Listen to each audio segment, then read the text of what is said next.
Olá, meus queridos, tudo bem? Olha quem está de volta aqui. Professor, veja bem, agora vou começar ao contrário, né? Eu sempre falo, professor Roque, mais conhecido como Veja Bem. Hoje vai ser o contrário. Professor, veja bem, mais conhecido como Professor Roque. Acho que eu vou mudar meu nome para Veja Bem. Depois eu vou contar a história por que é professor Veja Bem. Depois vocês vão acabar sabendo por quê. Bom, hoje nós vamos falar a respeito do nosso terceiro tópico de desenho de projetos 1, que é a análise de um projeto de arquitetura. Bom, quando eu vou executar um projeto de arquitetura, eu tenho que me atentar a diversos detalhes para poder executá-lo. Um dos detalhes que eu tenho que observar é uma coisa chamada de taxa de ocupação. A taxa de ocupação é a projeção horizontal da minha edificação. É você olhando por cima, tu tem o terreno e você está vendo aqui a projeção da sua edificação. A sua edificação, ela não pode ocupar todo o terreno. Ela vai ocupar parte do terreno. Qual a parte do terreno que eu posso ocupar? Aí eu tenho que ir lá, né, no meu código de posturas, né, lá no meu código de obras, né, não esquecendo que toda vez que muda a prefeitura, eu tenho que consultar o código de obras, tá? Porque pode ser que haja alguma modificação, não é isso? Então eu tenho que estar sempre atento ao código de obras, tá? Que é o código de posturas municipais, né, que nós chamamos. Bom, a taxa de ocupação vai depender muito da área onde você está construindo, né? Se é uma área central, se é uma zona portuária, se é uma zona residencial, se é uma zona comercial, se é uma zona industrial. Para cada região, eu vou ter uma taxa de ocupação. Por exemplo, esse vídeo que vocês estão vendo está sendo gravado aqui em Madureira. Em Madureira, eu posso ocupar 70% do meu terreno. Então, 70% do terreno pode ser ocupado pela minha construção. Não estou me referindo à altura, né? Isso aí chama-se ATE, tá? Área total da edificação, né? Que eu também tenho limite, né? Mas aí o ATE é que é a soma, né, das áreas de cada pavimento, né? De cada pavimento de uma construção, aí eu chamo então de ATE, área total edificada. Mas então, aqui em Madureira, por exemplo, eu posso ocupar 70% da área do meu terreno. Outra coisa que eu também tenho que ficar muito atento é o gabarito.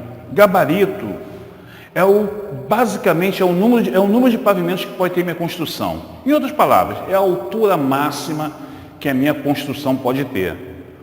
Por exemplo, aqui, né, já que eu estou falando de Madureira, aqui em Madureira, se a sua edificação for afastada das laterais, tá? Eu posso ter até 17 pavimentos em 60 metros de altura em relação ao nível da rua, tá? Em relação ao nível da rua, eu posso ter até 60 metros de altura a minha construção, não esquecendo que a caixa d'água inclui na altura da edificação, tá? Então, tomar muito cuidado com isso, tá? É a altura total.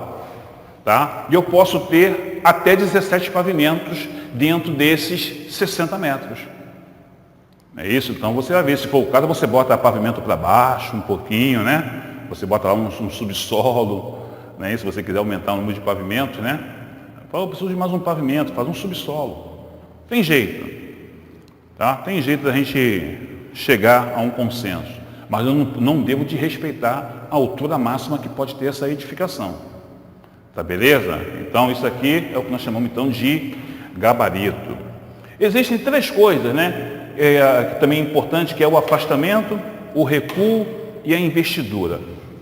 O afastamento é o seguinte: muitas vezes você não pode construir a edificação no alinhamento do terreno. Isto é, o que é o alinhamento do terreno? Onde é o muro?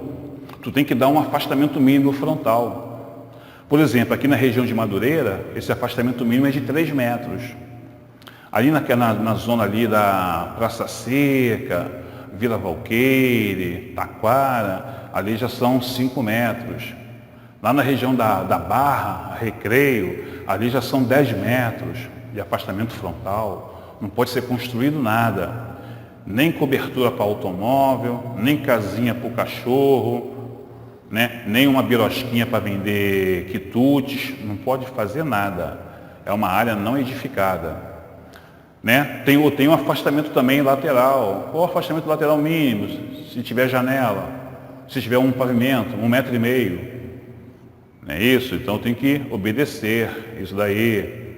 Tá? Afastamento posterior também, se tiver, eu tenho que respeitar. Qual é o afastamento posterior? 1,5 m, 2 metros, eu tenho que ver. Cada região eu vou ter um afastamento frontal, lateral e posterior. O que é o recuo? Muitas vezes a prefeitura, ela tem um projeto que no futuro ela pode ter que utilizar parte do seu terreno. Ela vai pegar parte do seu terreno e vai agregar ao logradouro público, né? Vai incluir, vai anexar ao logradouro público, né? De repente para alargar a rua. Era uma mão só, agora eu botei mão, né? Mão e contramão. Antes era mão dupla, agora não, agora eu tenho um sentido, que é a mão, e o sentido da contramão. São 2 pistas separadas. Então eu tenho que alargar o meu logradouro. Então com isso eu vou ter que pegar um pedaço dos terrenos. Então vai ter que ter um recuo. A prefeitura paga, tá? Por utilizar essa parte do seu terreno. Só tem que tomar cuidado do seguinte, hein? Para a prefeitura oficializar a compra desse pedaço do seu terreno, tu tem que estar com a escritura, bonitinho. E ela paga pelo valor que está no IPTU, valor venal. Ela não paga pelo valor de comércio não, tá? Do comércio imobiliário não, é valor venal. E a tua construção tem que estar bonitinha, né? Como no registro de imóvel, lá no RGI. Sua construção tem que estar averbada lá no RGI. Depois nós vamos ter uma disciplina que nós vamos falar sobre essa parte de legalização, tá? De tudo que é necessário. Tá ok? Bom, então isso é o recuo. Pode acontecer o contrário, da prefeitura diminuir o logradouro público e autorizar você a invadir um pedaço do logradouro público. Isso chama-se investidura. Você vai ter que pagar por esse pedaço que você está pegando da prefeitura. Normalmente, eles vão te cobrar valor de mercado. Para ele pegar de você é valor venal, para você pegar deles é valor de mercado. Mas tudo bem, vamos deixar essa parte de lado, né? Pula para outra. Tá? Mas então isso, nós chamamos então de investidura. É quando você vai então pegar parte do terreno que faz parte do logradouro público e vai integrar a sua edificação. Outra coisa muito importante são as dimensões mínimas dos compartimentos. Cada compartimento tem uma dimensão mínima, tem uma altura mínima, um pé direito mínimo. Por exemplo, uma sala residencial, uma sala, né? Na nossa residência, tem que ter pelo menos 12 metros quadrados. Tem que ter pelo menos uma largura de 2,5 metros. E o pé direito deve ser de no mínimo 2,5 metros. Tá? É o pé direito. Então, cada compartimento, ele tem uma dimensão mínima. Tá, ok? Assim como as portas, elas possuem também uma dimensão mínima. Né? A porta de acesso à área externa tem que ser no mínimo 80 centímetros de largura por 2,10 de altura. Né? Para os quartos, por exemplo, não há necessidade de que seja tão larga, pode ser menor, pode ser de 70 centímetros, com 2,10 metros de altura. Banheiro, por exemplo, já não precisa ser. Pode ser só com 60 centímetros e 2,10 de altura. Né? A altura é padrão, 2,10 metros. Pode ser mais, pode botar 2,30, 2,40, aí é com você. Mas a altura mínima, tá? 2,10 metros. Tá ok? Então, nós temos que ficar muito atento também a isso, tá? Senão o seu projeto pode ser recusado na prefeitura. Uma outra coisa também muito importante é a ventilação e iluminação. Né? Quando o seu imóvel ele vai receber iluminação e ventilação natural, porque, por exemplo, em shopping center, as lojas não têm nem ventilação, nem iluminação natural. Ali a ventilação ela é forçada. Não é isso? Então tem lá o sistema de refrigeração, né? De condicionamento de ar central, que vai fazer a refrigeração e a exaustão mecânica do ambiente, correto? Mas numa residência, numa loja comercial, em um prédio de escritórios, você tem lá, né, a ventilação e a iluminação natural. Por exemplo, em sala, quartos, salas comerciais, eu devo ter pelo menos de iluminação e ventilação natural 1/8 da área.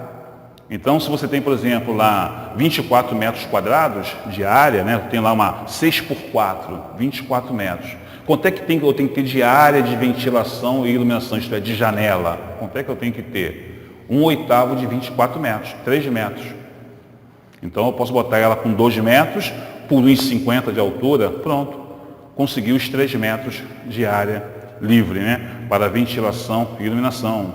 Banheiro, por exemplo, banheiro é 1/10 da área, né? Banheiro, cozinha, 1/10. Então, para cada compartimento eu tenho, tá? Uma área mínima de ventilação e iluminação. Aí, tudo isso, inclusive, né, você deve colocar numa coisa chamada quadro de áreas. Lá no seu projeto vai ter o quadro de áreas, onde você vai botar a área do terreno, a área da minha construção, área total edificada, taxa de ocupação. Se tiver vários pavimentos, a altura de cada pavimento, tá? Você deve colocar tudo isso nesse quadro de áreas, né? No caso de edificações multifamiliar, tem que ver a área mínima para que eu tenho que ter de quantos litros eu tenho que ter de armazenamento de lixo.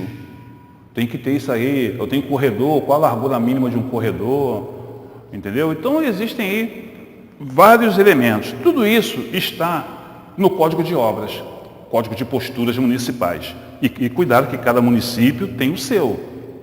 Se você fizer aqui no Rio de Janeiro, não quer dizer, em Mesquita é diferente, em Nova Iguaçu é diferente, porque nós estamos no estado do Rio de Janeiro. Mas na cidade do Rio de Janeiro, tá, a postura é diferente de Mesquita, de Nova Iguaçu, de São João de Meriti, que são outros municípios. E cada município tem o seu código. Tá ok, meus queridos? No que diz respeito ao terceiro tópico, então, de desenho de projetos, é isso que eu tinha que falar para vocês. Não se esqueçam de olhar lá embaixo na descrição, que tem lá algumas informações bem importantes para os senhores. Tá ok? Até a próxima.